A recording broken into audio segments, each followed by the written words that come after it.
ሰላም እንዴት ናችሁ? የፒቱፒ ከአርሲቪ ጋር በመተባበር የሚያቀርብላችሁ ሳምንታዊ የሐኪም ቤት ፕሮግራማችን ነው። በዛሬ ሐኪም ቤት ፕሮግራማችን የምንገኘው በጥቁር አንበሳ የህፃናት ልብ ህሙማን መርጃ ማዕከሉ ሲሆን እዚህም የተገኘንበት ምክንያት አንድ በልብ ህመም የሚሰቃይ ህፃን ወደዚህ ተቋም ሲመጣ ምን አይነት ህክምና ይሰጠዋል፣ በተጨማሪም ደግሞ አንዲት ታካሚ በሰርጀሪ ክፍል ውስጥ የምታሳልፈውን ዝርዝር ቆይታ ከኛ ጋር የምታሳልፉ ይሆናል። እስከ ፕሮግራም ፍጻሜ አብራችሁ እንድትሆኑ ምጋብዛችሁ። እኔ ሰሎሜ ታደለኝ። ሰናይ ቆይታ።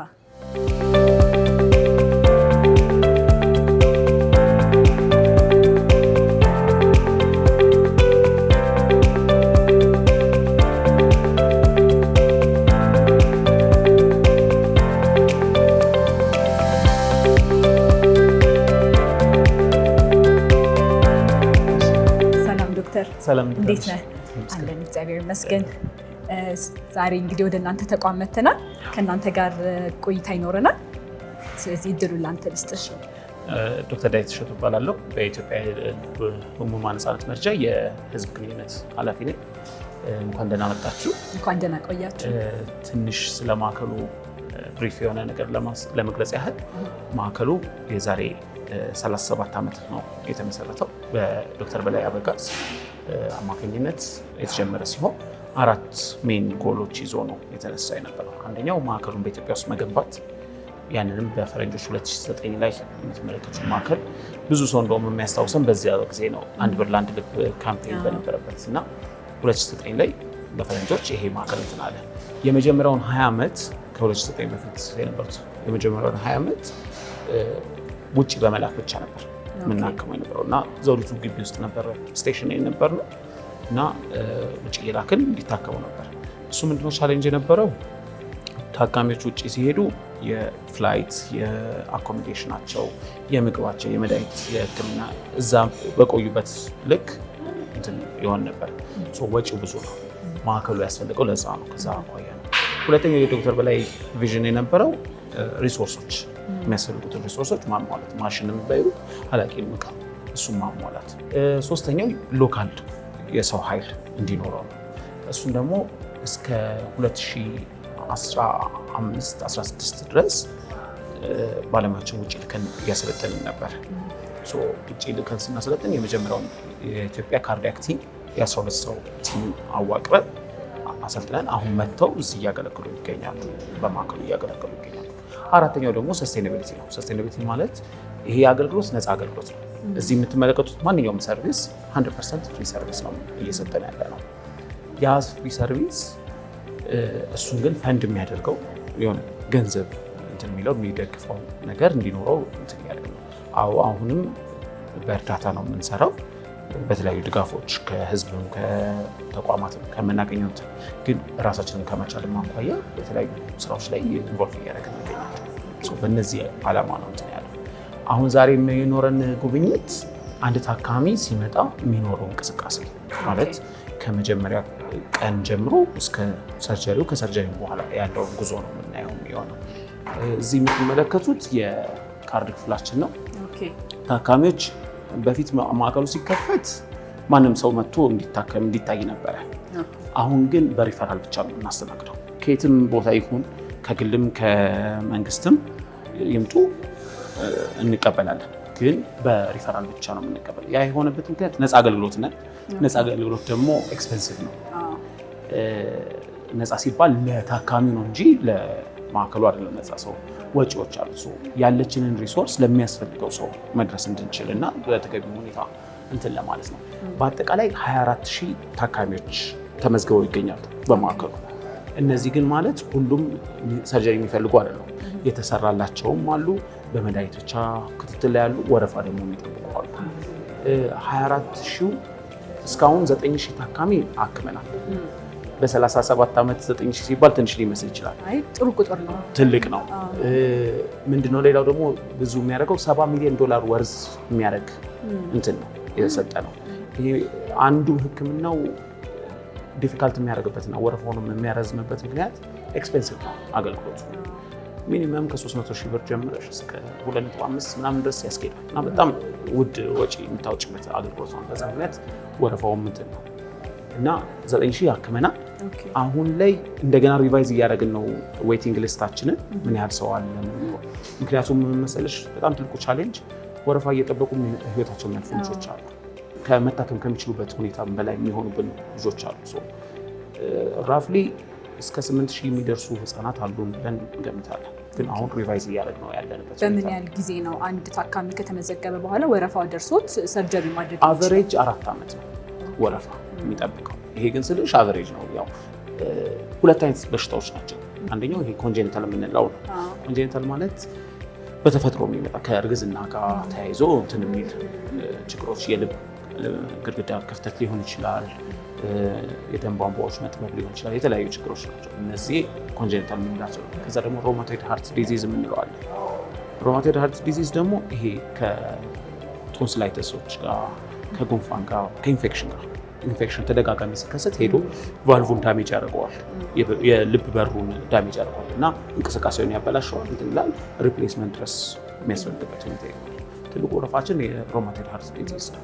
አሁን አንድ ታካሚ መጥቶ እዚህ ጋር ከተመዘገበ በኋላ ቀጣይ የሚኖረው ሂደት ምን ይመስላል? ቀጣይ የሚኖረው እንቅስቃሴ ወደ ተመላላሽ ክፍል ነው የሚገባው ለክትትል ለማስጀመር።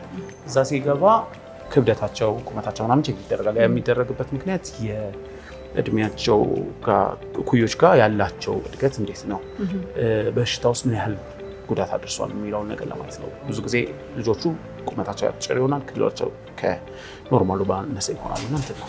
ይሄ ተመላላሽ ክፍላችን ነው። አሁን ጭር ያለው እንትን ስለሆነ ነው ሰዓቱ ስላለፈ ነው እንጂ ኖርማሊ እስከ 67 ታካሚ በቀን እናስተናግዳለን። ማዕከሉ ሲገነባ ለህፃናት ተብሎ ይገነባ እንጂ አዳልትም እናክማለን። 20/80 ሲስተም ያለን 20% የአዳልት ሰርቪስ አለን። ያቺኛው የምትመለከቷት ክፍል የአዳልት እንትናችን ነው፣ ተመላላሽ ክፍላችን ነው። ይሄ ፔስሜከር ፕሮግራሚንጎች፣ የተለያዩ ህክምናዎችን እናደርጋለን ዲማንዱ ስላለ እና እንትን ስለሆነ። ሁለተኛው ደግሞ ፔሸንቶች በልጅነታቸው የነበሩ ወደ አዳልት ስለሚመጡ ያንን እንትን ነው ማለት ነው። እነዚህ ሁለቱ ደግሞ የህፃናት ክትትል ክፍላችን ነው። ለማሳየት ያህል ራፍሊ እንደዚህ አይነት ሴታፕ ነው የሚኖረው። እዚህ የሚመጡ ታካሚዎች የልብ አልትራሳውንድ፣ ኢሲጂ ኤቭሪቲንግ ቼክ ይደረጋል ሁሉም ታካሚ። ያ ምንድነው የሚጠቅመን? የልብ አልትራሳውንድ ያው የልብ ስትራክቸራል ያለውን ነገር ያሳየናል። ክፍተት ምን ያህል ደረጃ ነው፣ ምን ችግሮች አሉት ምናምን የሚለውን ነገሮች ያሳየናል። ኢሲጂ ደግሞ የኮንዳክሽን አስፔክቱን እንትን ያደርገናል እና ሁሉንም ነገር እዚህ በነፃ የምንሰጣቸው አትሊስት 2000 ብር እንደዚህ ድረስ ያወጣሉ። ውጭ ላይ ሊስት ያው ተቋሙ መጀመሪያ ሲሰራ በነፃ ሕክምናውን ለመስጠት ታሳቢ ተደርጎ ስለተሰራ የማዕከሉም እንትን ሲደረግ አንዱ ታስታውሱ ከሆነ የአንድ ብር ለአንድ ልብ ጊዜ የተለያዩ ባለሀብቶች ረድተውናል። እንደ ሼህ አላሙዲን አይነት ሰዎች ትልቅ ኮንትሪቢሽን ነበራቸው። የካምፔኑ ጊዜ አንድ ልጅ ወሎ ላይ የኔ ቢጤ ነው ፖሊዮ ታማሚ ነው እና ይሄ ካምፔን እንደሚደረግ ሲሰማ ቤተክርስቲያን በሌሊት ሄዶ ለምኖ 1 ብር ስትሞላለት ኩፖን አንገዝቷል። የስ ሼህ አላሙዲን ትልቅ ኮንትሪቢዩተር ናቸው። እዛም ገዝታቸው ያለው ትልቅ ዶነር ስለሆኑ ነው። ግን የልጁን ደግሞ ኢምፓክት እንትን አለው። ትንሿም እንትን ትንሽ መስሎ ነገር ተጠራቅማ ነው ያመጣችው። ህፃን ነፍስ መትረፍ በጣም አስተዋጽኦ አላት። ይሄ ላቦራቶሪያችን ነው።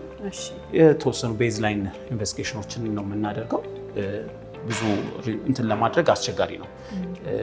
ሪሶርስ ዲማንዲንግ እና ገንዘብ የሚፈልግ እንትን ስለሆነ ማሽን በዶኔሽን ልታገኝ ትችላለች። ግን ሪኤጀንቶቹ ኤክስፔንሲቭ ስለሆኑ ገዝተሽ ለመጠቀም እና ሰርቪስ ለማድረግ ያስቸግራል። ግን ባለችን በተወሰኑት እንትን እንላለን። ሌላው ከላቦራቶሪ ጋር ተያይዞ ያለን ሰርቪስ የአይኤንአር ክሊኒክ አለን። አይኤንአር ማለት እነዚህ ቫልቭ ሪፕሌስመንት ምናምን የሚሰራላቸው ልጆች ላይፍ ሎንግ እንትን ይወስዳሉ፣ ደም ማቅጠኛ እና እሱን ሞኒተር ካላረግሽው ችግሮች አሉት፣ ኮምፕሊኬሽን አለው። ደም ማቅጠኛ እንደመሆኑ ብሊድ አውት ሊያደርግ ይችላል። እሱን አጀስት ማድረግ እና መድኃኒት እየሰጠን ትሪት ማድረግ አገልግሎት እንሰጣለን። እሱንም ኢንክሉድ ያደረገ እንትን ነው። እዚህ ጋር የምትመለከቱ ዶክተር በላይ አበጋዝ እና የሜዲካል ቲሙን ነው። ሁለቱ የአዳልት ኢንተርቬንሽናል ካርዲዮሎጂስት ባለሙያዎቻችን ናቸው። ዶክተር መሐመድ እና ዶክተር ከፈለ ይባላሉ። የመጀመሪያው ካርዲያክ ቲም ውስጥ ሄዶ ከሰለጠኑት ቲም ውስጥ ባለሙያዎቻችን ናቸው። ቅድም 12 ልከናል ካልካቸው መካከል አሉ ማለት ነው። አሁን ላይ ሌላ 9 ባለሙያዎችን ልከናል። አጠቃላይ ራፍሊ ወደ 26 ባለሙያዎችን አሰልጥነናል ሶፋር ባለው እና እንትን እያደረግን ነው የምንገኘው። ከሕክምናውም ባለፈ ለአገሪቷ ኮንትሪቢዩት ማድረግ እና እንትን የሚለውን በማሰብ ትልቅ የሀገር ባለውለታ ናቸው። በጣም እስካሁን ያየነው አንድ ታካሚ ተመላላሽ ክፍል ላይ የሚኖረውን እንትን ነው። በ4 ዓመት አቨሬጅ ዌቲንግ ታይምም ቢኖረው በየ3 ወሩ በየ6 ወሩ እየተመላለሰ ቼክ ይደረጋል። አሁን ደግሞ የመጣ ነው አንድ ታካሚ ወረፋው ደርሶ ወደ ቀዶ ሕክምና ሊገባ ስኬጁል ሲደረግ አንድ ቀን ቀድሞ አድሚት ይደረጋል። ማዕከሉ ራይት ነው በሳምንት 10 ኬዝ ነው የሚሰራው።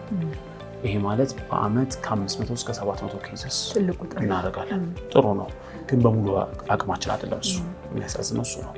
ከተለያዩ ችግሮች አኳያ ከሰው ኃይል እጥረት፣ ከአላቂ እቃዎች እጥረት፣ የተለያዩ ምክንያቶች ፕሮሲጀር እንደ ልባችን ተናለ በሙሉ ካፓሲቲያችን ብንሰራ 1500 በአመት መስራት እንችላለን። ይሄ ማለት በሳምንት 20 ኬዝ ማለት ነው።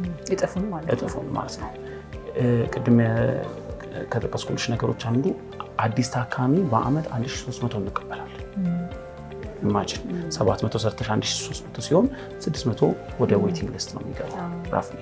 እና እንትኑ የሚያከብደው ይሄ እነዚህ ችግሮች ናቸው። 16 አልጋ ነው ያለን እንትን አልጋ ክፍላችን ላይ 16 ቤድ፣ ሴንትራል ኦክሲጅን ሲስተም፣ ኤቭሪ ማሽን የሚያስፈልገው ሁሉ ተሟልቶለት ሞኒተር እየተደረገ እንትን ይላል። 24 አወርስ ሰርቪስ ነው ያለ። አንድ ታካሚ አንድ ቀን ቀድሞ ነው የሚገባው። አንድ ቀን ቀድሞ የሚገባበት ምክንያት የሚያስፈልጉት ምርመራዎች እንዲደረጉለት ብቁ መሆኑን ቼክ ለማድረግ ኤቭሪቲንግ ፊት ሲባል ለመስራት እንዲሆን ተብሎ ነው የሚደረገው። ቀድሞ የገባና ከዛ ወረፋው ደግሞ ሲደርስ ተራው የፕሮሲጀር ሰዓት ሲደርስ ወደ እንትን ይገባል ማለት ነው። ስለዚህ አሁን ከአንድ ቀን በፊት እዚህ አስፈላጊ ምርመራ ከተደረገላቸው በኋላ በቀጣይ ቀን የሚገቡት ወደ ኦፕሬሽን ክፍል ነው ማለት ነው። እሺ፣ ስለዚህ እኔ እናንተ አሁን እዚህ ጋር እንለያይና እኔ ልብሴን ቀይሬ ወደ ኦፕሬሽን ክፍል ያለውን ነገር በዝርዝር ለተመልካቾች ማስቃኝ ይሆናል። እሺ፣ እኔም አመሰግናለሁ። ተመልካቾቻችን ከዶክተር ዳዊት ጋር በነበረን ቆይታ አንድ ታካሚ ወደዚህ ተቋም ሲመጣ በምን ያህል የሕክምና ሂደት ውስጥ እንደሚያልፍ ማብራሪያ ሰጥቶናል። አሁን ደግሞ እኔ ልብሴን ቀይርና ቀጥታ ኦፕሬሽን ወደሚደረግበት ክፍል ቆይታ ይኖረኛል። እስከ ፕሮግራሙ ፍጻሜ አብራችሁ እንድትሆኑ ጋብዛችኋለሁ። ተከተሉ።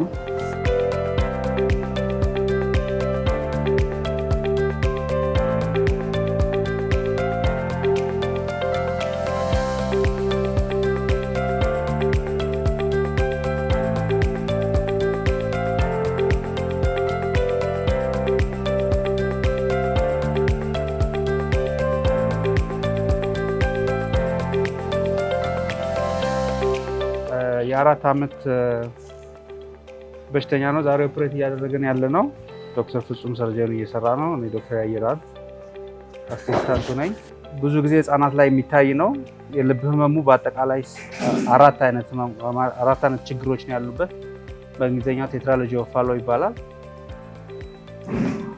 ግን ዋና ችግሮቹ በሁለቱ በታችኛው የልብ ክፍል መካከል ትልልቅ ክፍተትና ወደ ሳምባ የሚሄደው የደም ስር ወይም ደግሞ በቀኙ የግራ ክፍል የልብ ክፍል ጥበት ይኖራል።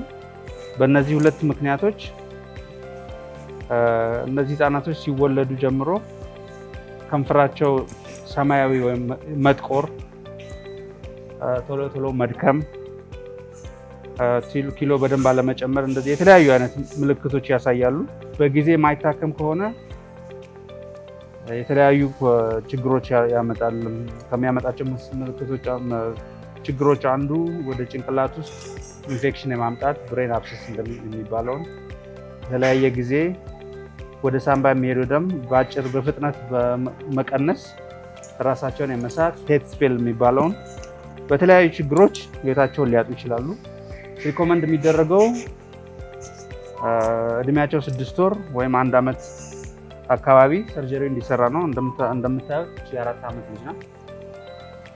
ስለዚህ ሰርጀሪ በትክክለኛው ጊዜ አይደለም እየተሰራላት ያለው፣ ግን ካደረግነው ምርመራ አንጻር አሁንም ሰርጀሪን መስራትና ጤነኛውን እንድታደርግ ማድረግ ይቻላል። ስለዚህ ነው ሰርጀሪ ለመስራት የወሰንነው። ይኸው እዚህ ጋር የምታዩት በጣም ሰፋ ያለ እና በሳይዙ ተለቅ ያለ የቀኝ የልቧ ክፍል ነው። አርቲፊሻል የሆነ ፓች ወይም ደግሞ እንደ ቀዳዳውን ለመዝጋት የምንጠቀምበት ጎርቴክስ ይባላል። ስፔሻል ፕላስቲክ ነው። ሰውነት ውስጥ ምንም አይነት ሪያክሽን የማያመጣ ልጅቷም እያደገች ስትሄድ ሌላው የሰውነት ክፍል ወይም ደግሞ ኢሚኒቲዋ እንደ አርቲፊሻል ነገር አታክ አያደርገውም። ያለምንም ሪያክሽን ሰውነቷ ውስጥ እሷ እያደገች ስትሄድ በሌላ ስጋ እየተሸፈነ የሚቆይ ነው። ወደ ሳምባ የሚሄደውን መንገድም በመክፈት ሰርጀሪውን እንሰራለን። ሌሎቹ ሁለት ችግሮች እነዚህን ሁለት ችግሮች ስንሰራ የሚቀረፉ ናቸው። ይሄ ነው የዛሬው ሰርጀሪ። ምን አይነት ፕሮሲጀር ነው ታካሚ እያደረገ ያለው? አሁን ሰርጀሪ ለመስራት ገና ዝግጅት ላይ ነን። ደረቷን ከፍተናል። ተኝታለች። ኦብቪየስሊ ህመም አይሰማትም። እያዘጋጀን ያለነው ካርዲዮፑልሞናሪ ባይፓስ የሚባለውን መሳሪያ በሽተኛዋን ለማገናኘት ያ ማለት ከሰውነቷ ከታች የሰውነት ክፍልና ከላይ ሰውነት ክፍል ከእጆቿ የሚመጣውን ደም ከሰውነቷ ከልቧ በማውጣት ወደ ማሽኑ እንልከዋለን። የፐርፊዥን ቴክኒሻኖቹ ኦክሲጅን ይሰጡታል። ስለዚህ ኦክሲጅን ተሰጥቶት እንደገና ተመልሶ ወደ ደም ቅዳዋ ወደ ትልቁ ደም ቅዳ አወርታ የሚባለው ይመለሳል። ያ ከሆነ ሳምባዋን አንፈልገውም፣ ልቧንም አንፈልገውም። ልቡ ኦክሲጅን ተሰጥቶት በማሽኑ የሚገፋ ከሆነ ስለዚህ ያንን ከማድረግ ስንችል ብቻ ነው ሰርጀሪውን መስራት የምንችለው። ስለዚህ ለዛ እየተዘጋጀን ነው። በሰርጀሪ መጨረሻ ላይ ምንድን ነው የምንጠብቀው? ታካሚዋ ምን አይነት የጤና ሁኔታ ላይ ትገኛለች ብለን እንጠብቃለን? ቀድሞ ባደረግነው ምርመራና አንጻር ሰርጀሪው ሲያልቅ ደሟ ላይ ያለው የኦክሲጅን መጠን ነው ሲለካ 100 መሆን የነበረበት 88 85 ነበር የሷ። ያ ተመልሶ 100 ይሆናል። ወደ ሳምባ የሚሄደው የጠበበው መንገድ ይከፈታል። በታችኛው የልብ ክፍሏ መሀል ያለው ቀዳዳ ይዘጋል። ቤዚካሊ ይሄ ማለት ጤነኛ ልብ ይኖራታል ማለት ነው። መጫወት ትችላለች፣ መሮጥ ትችላለች። የኦክሲጅን መጠኗ ሲለካ ኖርማል ይሆናል። በደንብ ዘግይቶ ነው የተሰራላት። በ6 ወር 1 ዓመት መሰራት ያለበት በ4 ዓመት እየዘጋ ስለሆነ አንዳንድ ጊዜ የቀኝ የልቧ ክፍል ከሰርጀሪ በኋላ ትንሽ ስትራግል ሊያደርግ ይችላል። ኮፕ ለማድረግ አዲስ ከሰራንለት ሲስተም ከኛ ምርመራ አንጻር የምንጠብቀው ይሄ ብዙ የማያስቸግር ነገር እንደሚሆን ነው። ጤነኛ ነው የምትሆነው፣ ግን ተከታታይ የሆነ ክትትል ያስፈልጋቸዋል እንደዚህ አይነት ልጆች። አንዳንድ ጊዜ በቀኝ በኩል ያለው የልብ የጡንቻው መፋፋት እና የቀኝ ክፍል ሰፊ መሆን ጊዜ ይፈልጋል እስከሚስተካከል ድረስ። እሱን በምርመራ ከካርዲዮሎጂስት ጋር እየተከታተለች ቼክ የሚደረግ ነው የሚሆነው።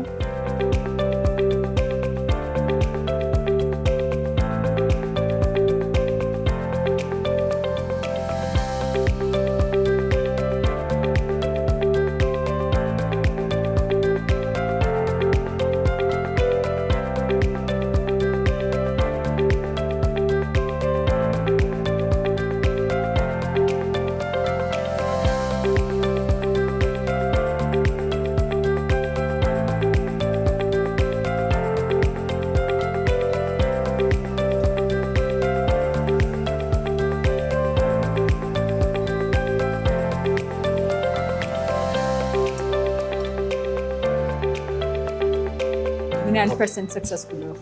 አሁን እስካሁን ከምናየው ማሽን ላይ ስለሆነች ማወቅ አንችልም ሙሉ በሙሉ ግን there are many good signs that it's successful። ግን ከዚህ ላይ ተነስታ በራሷ ልቧ መምታት በራሱ ሲጀምር ከዚህ ሰፖርት ሲነሳ ነው ትክክለኛ ሰክሰስፉል ነው የሚባለው። ሁለተኛ አልትራሳውንድ እየሰራ ነው፣ ኤኮካርዲዮግራፊ የሚባለው እሱ ላይ ምንም ችግር ካልታየ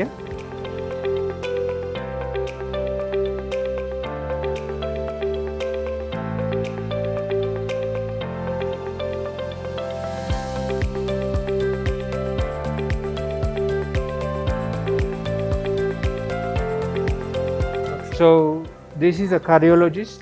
He just told us we have surgery alcohol. የሰራናቸው ሁለት ነገሮች ናቸው። አንደኛው ቀዳዳውን መዝጋት፣ ሁለተኛው ወደ ሳምባ የሚሄደውን መንገድ መክፈት ነው። እንደምታዩት የኦክሲጅን መጠኑም ጨምሯል። አሁን የበሽተኛዋን ልብ ከማሽን ላይ አላቀነዋል። ይኸው ተዘግቷል እዚህ ጋር። ስለዚህ ልቡ በራሱ ነው።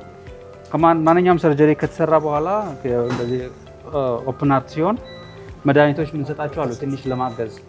ልቡን አቆመን ስለነበረ ስንጨርስ ለማገዝ ያ መድኃኒት የምንሰጠው ያን ያህል ብዙ አይደለም፣ ስታንዳርድ ነው ለሁሉም አብዛኛው በሽተኛ የሚሰጥ። ደስተኛ ናቸው ሁሉም ቲም። በአንስቴዚያም በኩል አተነፋፈሷ በጣም ጥሩ ነው፣ ሳምባው ጥሩ ነው፣ አልትራሳውንድ ጥሩ ነው። እኛ እዚህ ከምናየውም the heart is working well። ስለዚህ we call it a success።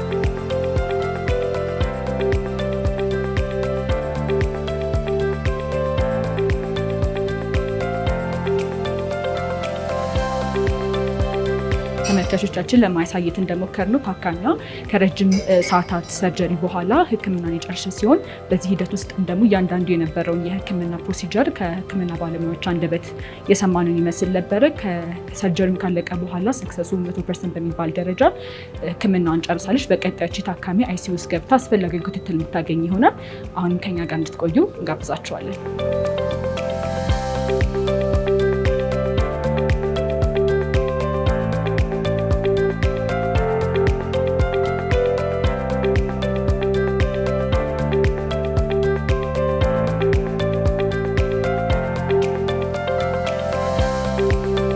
እንግዲህ ዶክተር ከሰርጀሪ በኋላ ድጋሚ ካንተ ጋር ተመልሰን ተገናኝተናል።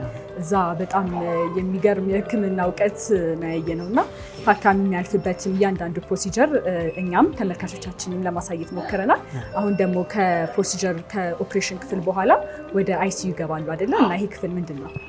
ያው ምንድነው የመጀመሪያው 24 ሰዓት በጣም ከባዱ ሰዓት ነው ከሰርጀሪ በኋላ ያለው። ስለዚህ እዚህ የሚገቡት የጽኑ ህሙማን ብቻ ሳይሆኑ ማንኛውም ጥሩ የሚለፍ ችግሮች የሚያጋጥሙ እዚህ መምጣት አለባቸው። ለክትትልም እንዲመች ነው። እዚህ 14 አልጋዎች ነው ያለው፣ 4 ሜካኒካል ቬንቲሌተር። እንደምታዩት ባለሙያም በቂ የሆኑ ባለሙያዎች አሉ። በክሪቲካል ኬር ስፔሻሊስቶች እየተመሩ ትሪትመንት ይደረግላቸዋል። ሁሉም ታካሚ መጥቶ እንትን የሚልበት ነው። እዛ ያያቸዋቸውን ፕሮሲጀሮች የሚሰራበት የኦፕን ሃርት ሰርጀሪውን የካትላቡ እንትን ይሉና እዚህ ነው የሚመጡት። እዚህ ከመጡ በኋላ የሚያስፈልገው ክትትል ይደረግላቸዋል። ምክንያቱም አንዳንዴ እዛ አይታችሁ ከሆነ የሃርት ላንግ ማሽን አለ።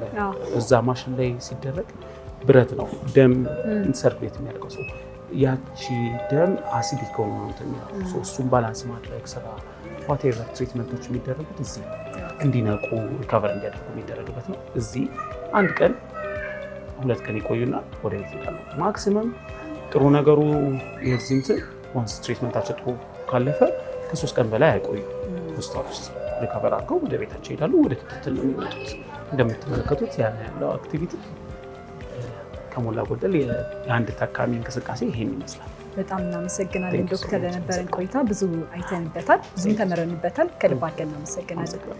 ተመልካቾቻችን ለማስቃኘት እንደሞከርነው ዛሬ የምንገኘው በኢትዮጵያ የልብ ህሙማን ህጻናት መርጃ ማዕከል ውስጥ ሲሆን በዚህ ሕክምና ተቋም ውስጥ አንድ ህጻን መጥቶ ምን አይነት ሕክምና እንደሚያገኝ ያለውን ነገር በዝርዝር ከመጀመሪያ እስከ መጨረሻ ለማስቃኘት ሞክረናል። ሳምንት በሌላ ርዕሰ ጉዳይ እስክንገናኝ ድረስ መልካም ሳምንት ይሁንላችሁ።